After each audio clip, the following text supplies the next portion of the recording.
화려한 날들. 마침내 두 집안의 20년이 통째로 흔들려 버렸어요. 세 사람의 사랑도 무참히 흔들렸죠. 바로 저수지 제방 아래에서 꺼낸 빛바랜 작업일지 한 장 때문에요. 이 작업일지에 도대체 무슨 내용이 있었던 걸까요? 갑자기 이지혁이 돌아왔습니다. 가족들 앞도 아니고 지은호의 카페 뒤 창고 문 앞이었어요. 여기서 자며 일해볼게 라고 스스로 다짐하듯 말했는데요. 그 말을 바로 들은 사람은 지은호였습니다. 지은호는 믿기지 않는다는 듯 숨을 고르더니 곧장 선을 그었어요. 선배, 여기서요? 제 창고예요. 제 삶이고요. 목소리가 차갑지는 않았지만 단단했는데요. 자리를 놓고 꿀꺽 삼킬 수 없는 바로 그 선이 그어지는 순간이었습니다. 이때 이지혁이 처음으로 지은호에게 고개를 돌려 오래 못 쓰던 말투를 꺼냈어요. 은호야, 잠깐만. 정리 끝날 때까지만 여기서 버틸게. 가볍게 건네는 말이 아니라 벼랑 끝에서 붙잡은 말이었습니다. 그 순간 공기가 더 팽팽해졌고요. 시작부터 위험했죠. 사랑이 아니라 삶의 자리 문제로 부딪힌 거였으니까요.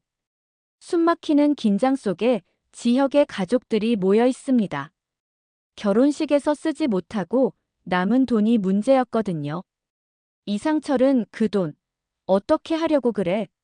라며 낮게 물었고, 김다정은 빌린 건 빌린 거고 받은 건 받은 거다라며 찝찝한 마음을 끝내버리려고 했어요.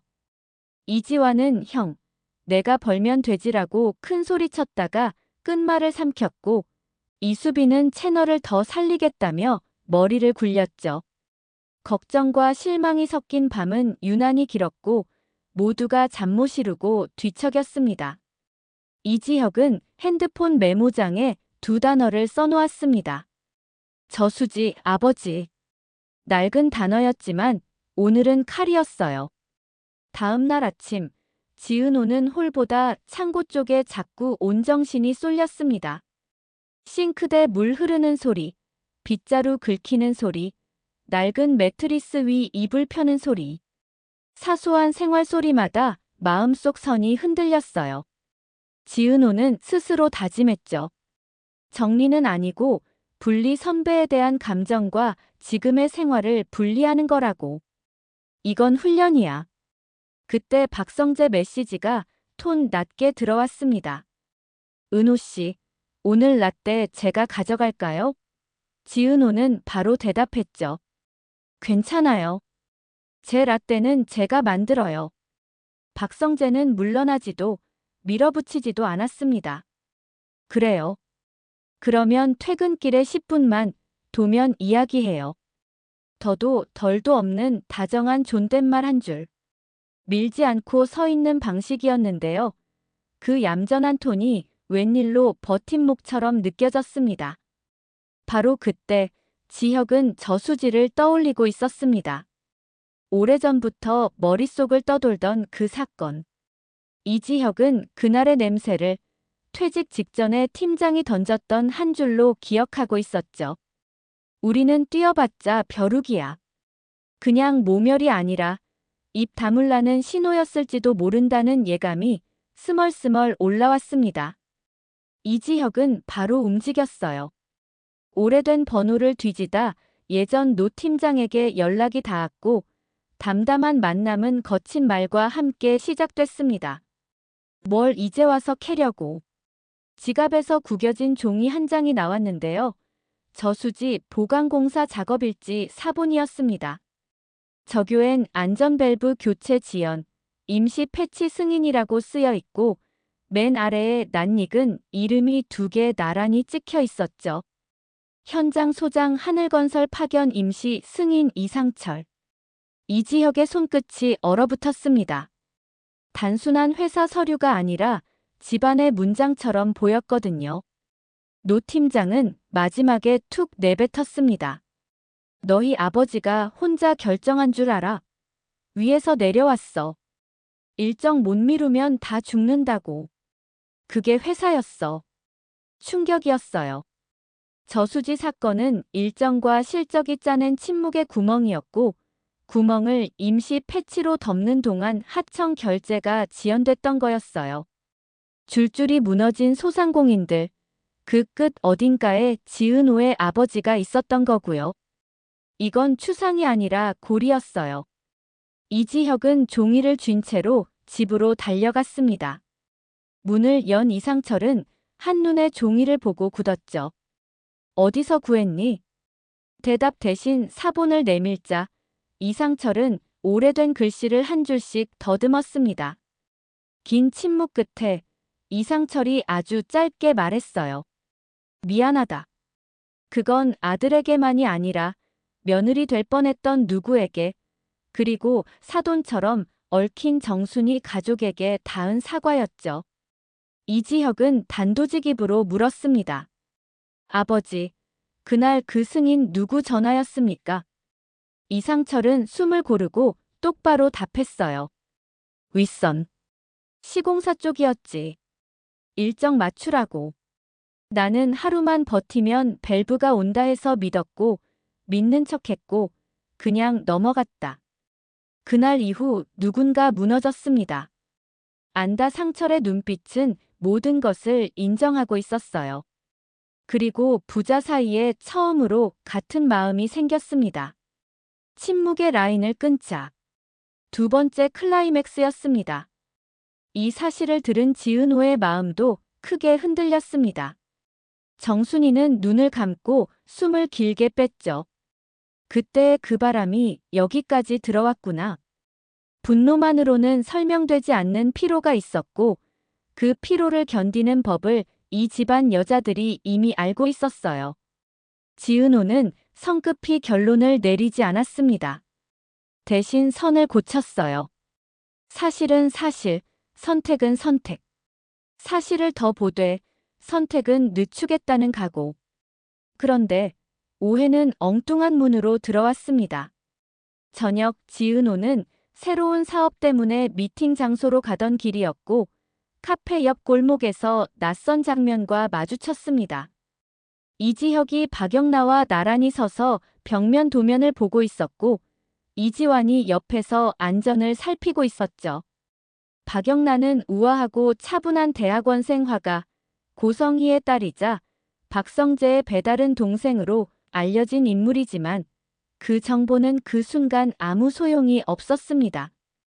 거리감 없이 가까운 두 사람의 각도가 먼저 눈에 박혔으니까요. 충격이었어요. 심장이 먼저 내려앉았고 머리는 늦게 업무 때문일 거라고 변명했지만 눈은 둘이라고 말하고 있었어요. 지은호는 바로 폭발했어요. 선배, 여기서 뭐 하시는 거예요? 단단한 존댓말은 아주 날카로운 칼이 되었죠. 이지혁이 허둥대며 한 발 물러섰고 박영란은 차분히 벽화 협업 제안이라고 설명했죠. 그러나 설명은 이미 켜진 불을 끄지 못했습니다. 세 번째 클라이맥스. 오해는 선부터 민다. 그날 밤 지은호는 참지 못하고 폭탄 발언을 던졌습니다. 선배, 내 카페에서 잘 거면 내 선을 지켜주세요. 난 더 이상 선배 사정 때문에 내 일상을 내어주지 않아요. 이 창고, 이번 주까지만 쓰세요. 그리고 내 마음에서도 선배를 정리할게요. 정확했고 잔혹했습니다. 이건 벌이 아니라 구조조정이었거든요. 이지혁의 입술이 하얘졌고 이때 그는 반사적으로 입을 열었습니다. 은호야, 오해야. 오늘 벽은 선배, 설명하지 마요. 설명은 나중에 들어도 돼요. 지금은 제 선이에요. 이지혁은 더 말하지 않았습니다. 박성재가 늘 강조하던 문장이 뇌리를 스쳤거든요. 선은 상대가 정한다. 붙잡지 않고 기다려야 한다. 잔인하지만 정확했죠. 다음 날 박성재의 보이기 전략은 화면에서 가속이 붙었습니다. 이수빈 채널의 남친룩 영상이 급등했고 중요 포인트는 조회수보다 댓글의 톤이었어요. 부담 안 준다. 말투가 편하다. 현실 코디다. 박성재는 지은호에게 메시지 한 줄을 보냈습니다. 은호 씨, 오늘은 제가 문턱 옆에서 기다릴게요. 필요 없으면 그냥 지나가셔도 돼요. 선을 넘지 않는 문장인데요. 존재감은 남기는 문장이었습니다. 지은호는 그 문장을 읽고 곧바로 지우지 않았습니다. 마음이 정리 중일 때는 부드러운 말이 독이 되기도 약이 되기도 하는데요. 오늘은 약쪽이었죠. 그리고 다시 저수지로 돌아가 봅니다. 이지혁은 혼자 파지 않기로 했습니다. 첫 연락은 정순이었고 곧바로 자료 일부가 넘어왔어요. 그때 미뤄진 업체 리스트. 내가 보는 게 맞다. 다음 연락은 이상철이었습니다. 아버지, 그날의 압박을 제가 정리할게요. 아버지는 사실만 말해주세요. 이상철은 고개를 끄덕였죠. 이제는 말하자. 침묵의 고리가 처음으로 열렸습니다. 말이 흘러나오자 오래 묵은 죄책감이 조금 가벼워지는 것 같았어요. 물살은 더 거칠어졌습니다. 결혼식에 쓰지 못해 남은 비용 중 일부의 출처를 뒤지다. 이지혁은 낯선 계좌 이름을 봅니다. 하늘건설 사회공헌팀. 명목은 기부, 용도는 복구 지원금. 날짜는 저수지 보강 직후 몇 달. 서류상으론 깨끗했지만 세부 내역엔 하청 심사 보류가 찍혀 있었습니다. 아주 선한 포장으로 지연된 결제를 감쪽같이 덮어버린 흔적 같았거든요. 이건 기부였는데요. 동시에 침묵 비용 같았습니다. 이지혁은 메모를 덮고 호흡을 고릅니다.